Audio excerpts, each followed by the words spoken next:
Hello friends, divine lights association team के press information bureau segment में आप सभी का हार्दिक स्वागत है।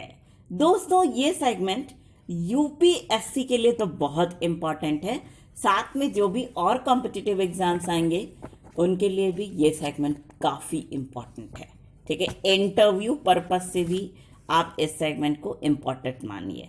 चाहे यूपीएससी हो, चाहे कोई भी टीचिंग का एग्ज़ाम हो, किसी भी पर्पस के लिए ये सेगमेंट बहुत काम करेगा आपके लिए। ठीक है, तो चलिए शुरू करते हैं। सबसे पहले लेते हैं जनरल स्टडीज 2 के टॉपिक को। पहला टॉपिक है, दिल्ली उच्च न्यायालय द्वारा दिल्ली सरकार को डिजिटल खाई को पाटने का आदेश जारी किया गया है या सुनाया गया है। देखिए दोस्तों, हो क्या रहा है कि कोरोना वायरस का महामारी फैला हुआ है, जैसे कि आपको मालूम है। अब कोरोना महामारी में हो क्या रहा है कि हर कोई एक दूसरे से दूर रहे, जैसे सोशल डिस्टेंसिंग जिसको आप बोलते हैं, ठीक। और किसी को भी टच कर रहे हैं तो उससे भी वायरस फैल जा रहा है, ठीक।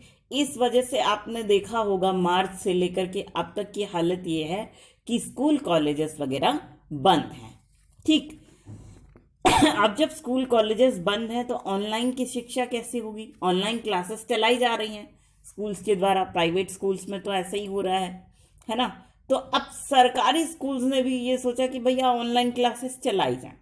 लेकिन हो क्या रहा है दोस्तों कि जो बच्चे जो पैसे नहीं दे सकते हैं या खरीद नहीं सकते मोबाइल लैपटॉप जैसे इतने महंगे महंगे गैजेट्स, तो वो क्या करें, उनको बहुत दिक्कत आ रही है। और एक बार न्यूज़ में था, झारखंड या किसी और इसी तरह के ट्राइबल इलाके की बात है ये, कि वहाँ हमें किसी ने बताया था कि देखो रितु, यहाँ पे तो ऐसी हालत है कि ऑनलाइन क्लासेस करने के लिए जो पेरेंट्स हैं वो अपने गाय भैंस तक बेच रहे हैं ताकि हमारे बच्चे के लिए हम गैजेट्स वगैरह खरीद सकें, जैसे मोबाइल लैपटॉप, इस टाइप का जो भी गैजेट उनको उनके लिए उपयोगी होता है वो सबको खरीद सकें, ठीक है।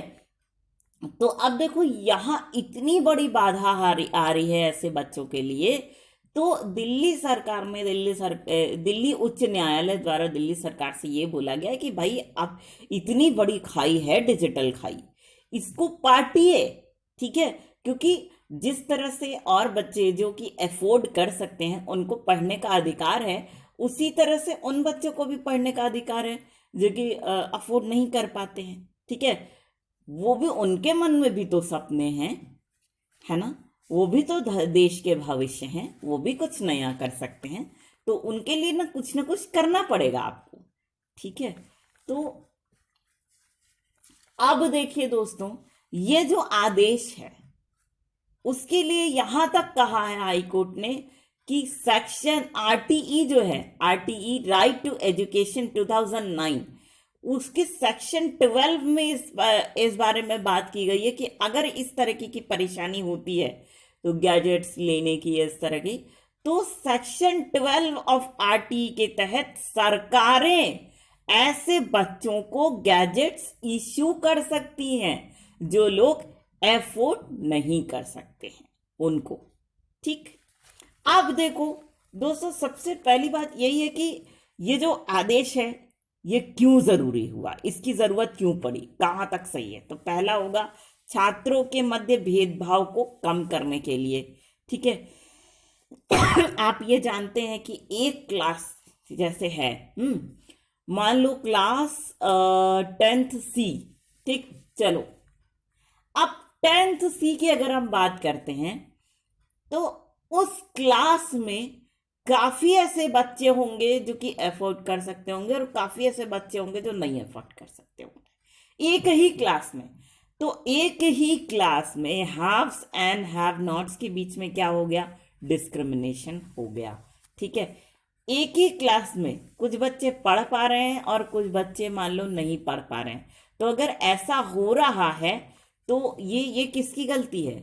ये हमारे सिस्टम की गलती है कि सिस्टम ने ऐसे लोगों को स्कोप दिया क्यों नहीं, ठीक है। अब देखिए लिखा हुआ है हमने कि हिंट सुन लीजिए, ऑनलाइन स्कूलिंग के तहत एक ही कक्षा में दो प्रकार के बच्चों के बीच भेदभाव हो रहा है, जो राइट टू एजुकेशन 2009 और संविधान के अनुच्छेद 14, 20 और 21 के का उल्लंघन है। ठीक है, किसका किसका उल्लंघन है ये भेदभाव जो हो रहा है? राइट टू एजुकेशन एक्ट 2009 इसका उल्लंघन है, बहुत बड़ा उल्लंघन है ये। इसके बाद कौन है? संविधान का आर्टिकल 14, आर्टिकल 20 एंड आर्टिकल 21, जिसमें एजुकेशन को फंडामेंटल राइट या मौलिक अधिकार बोला गया है। इन तीनों आर्टिकल्स का उल्लंघन हो रहा है, ये की हिंट है, आप याद रखिएगा। नेक्स्ट है, छात्रों के वित्तीय अवरोध को दूर करने के लिए यह आदेश जारी किया गया। मतलब कि फाइनेंशियल हर्डल, ठीक भाई, पैसे अगर नहीं है तो कोई वो चीज नहीं खरीद पा रहा है, सिंपल। अब पैसे नहीं है वो करे कहां से? टीचर कह रहा है नहीं ऑनलाइन क्लासेस अटेंड करो, वो बच्चा कह रहा है पैसे नहीं है, वो फिर भी कह रहा है नहीं पनिशमेंट देंगे। अब क्या पनिशमेंट दोगे यार उसको, जब जिस बच्चे के पास पैसे नहीं है उसको क्या पनिशमेंट दोगे? तो इस तरह के जो फाइनेंशियल हार्डल हैं उनको दूर करने के लिए ये आदेश जारी किया गया है। ठीक है, तो इसको इस तरीके से आप तैयार कर लीजिएगा। यूपीएससी इंटरव्यू अगर होता है तो इस तरीके से आपको तैयार करना चाहिए कि आपके इलाके में किस किस तरह के लोग हैं। ठीक है, तो अगर उनके लिए ये योजना आई है तो आपको कैसा लग रहा है ना? क्या चीज सही है और क्या चीज होनी चाहिए, क्या चीज नहीं होनी चाहिए? आपको लगता है कि ये इस तरह इतनी आसानी से इम्प्लीमेंट हो पाएगा? ठीक है, और अगर इम्प्लीमेंटेबल इसको बनाना जरूरी है तो इसके लिए सरकार को क्या करना चाहिए? ये इन सारे पर्सपेक्टिव को आप ध्यान में रखिए और तब जाके कहीं आपका ये इंटरव्यू का एक क्वेश्चन तैयार हो जाएगा। अब बोल बोल के प्रैक्टिस कीजिए, जैसे ये सोच करके कि आप किसी इंटरव्यूअर के सामने बैठे हैं, वो इससे रिलेटेड आपसे कुछ पूछ रहा है, आप एज एक्सपर्ट बैठे हुए हैं, आप अपना इसी तरह से बोलते चले जाइए। आप अपने आप को एक्सपर्ट मानिए उस स्थिति में। ठीक, तो ऐसे में अगर आप इस तरीके से इस क्वेश्चन को ये वाला टॉपिक को तैयार करते हैं तो निश्चित रूप से आप बहुत कुछ लिख सकते हैं इस टॉपिक के अंदर। ठीक, अब देखिए नेक्स्ट, समर्थ योजना या समर्थ स्कीम। हम आपको बताते हैं दोस्तों, ये जो है ये योजना केंद्रीय वस्त्र और परिधान मंत्रालय के द्वारा जारी की गई है, जिसको हम कपड़ा मंत्रालय कहा करते थे। ठीक है, टेक्सटाइल मिनिस्ट्री। इस योजना के तहत वस्त्र उत्पादन के क्षेत्र में युवाओं को प्रशिक्षण देने तथा उनके लिए रोजगार सृजित करने के उद्देश्य से केंद्र सरकार ने 18 राज्यों के साथ एमओयू साइन किया है। इस योजना के तहत सरकार द्वारा 10 लाख लोगों को वस्त्र उत्पादन के क्षेत्र में प्रशिक्षण देने का लक्ष्य रखा गया है। योजना के तहत 1 लाख लोगों को गैर पारंपरिक तथा 9 लाख लोगों को पारंपरिक वस्त्र उत्पादन का प्रशिक्षण दिया जाएगा। इस योजना में शामिल राज्यों की सूची इस प्रकार है। ठीक, समझ गए आप लोग कि योजना क्या है? भाई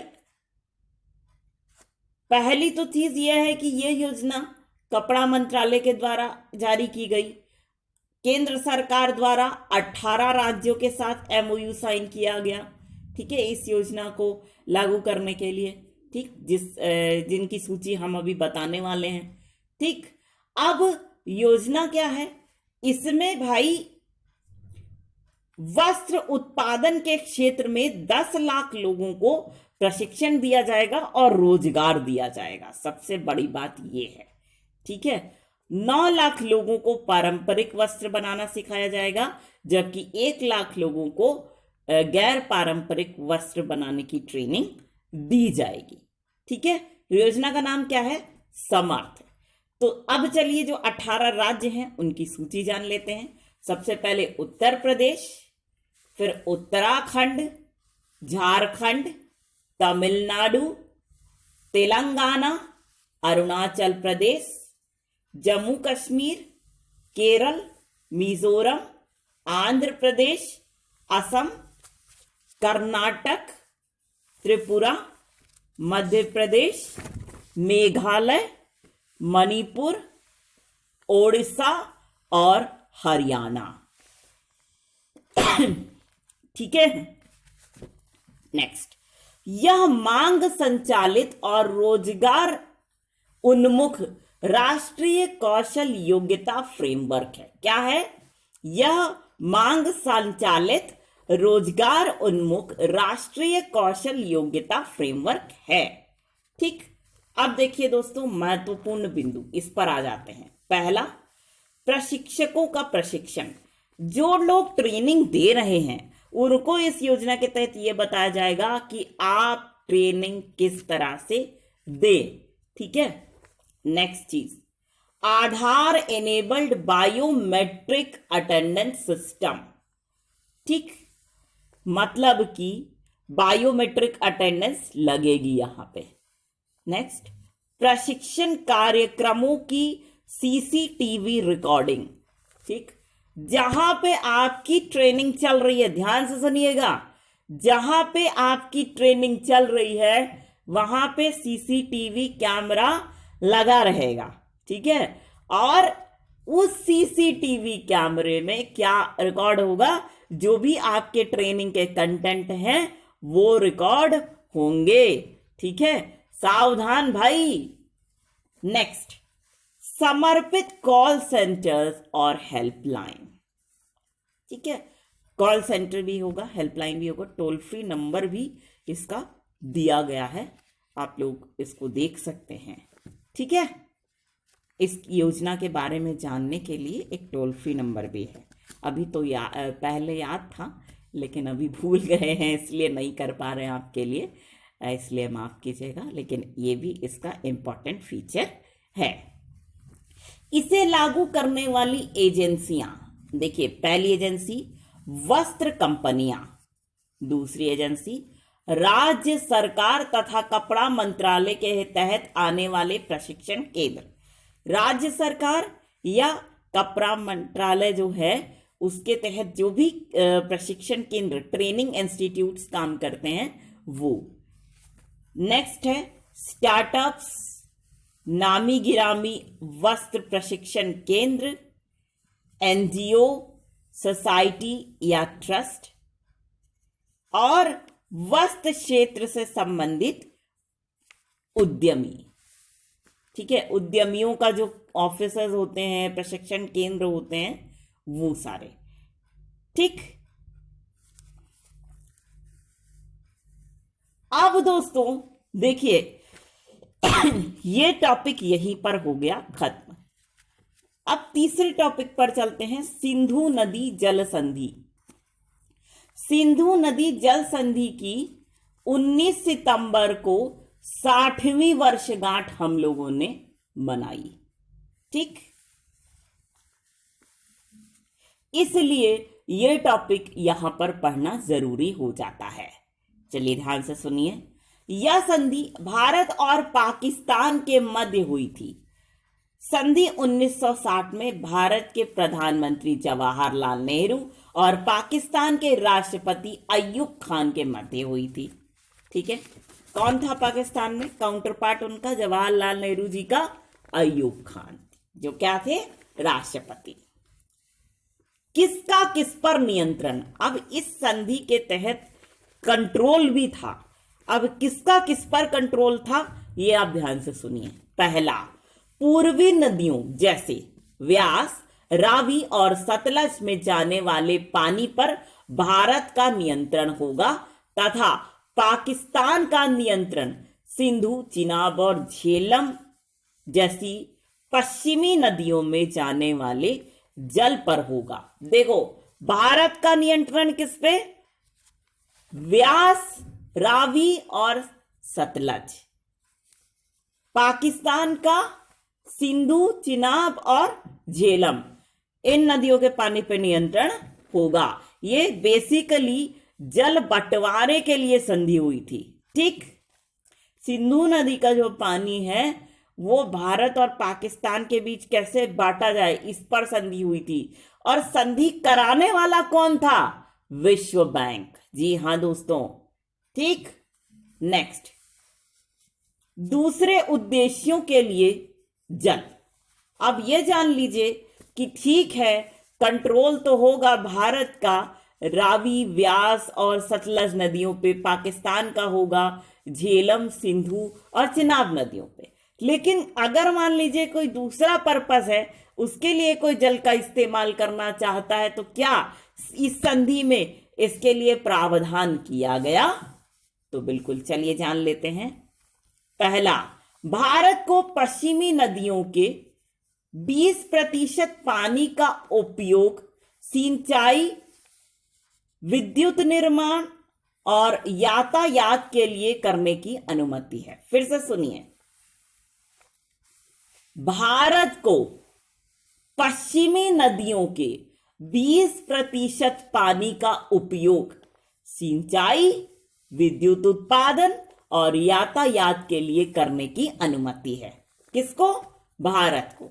दूसरा, संधि के तहत पश्चिमी नदियों में भारत के पास 3.6 मिलियन एकड़ फीट की अनुमन्य भंडारण क्षमता होगी।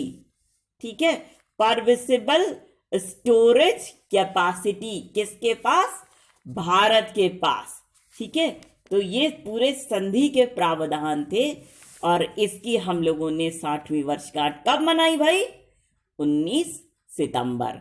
तो दोस्तों, जनरल स्टडीज 2 का प्रेस इंफॉर्मेशन ब्यूरो का ये सेगमेंट यहीं पर समाप्त हुआ।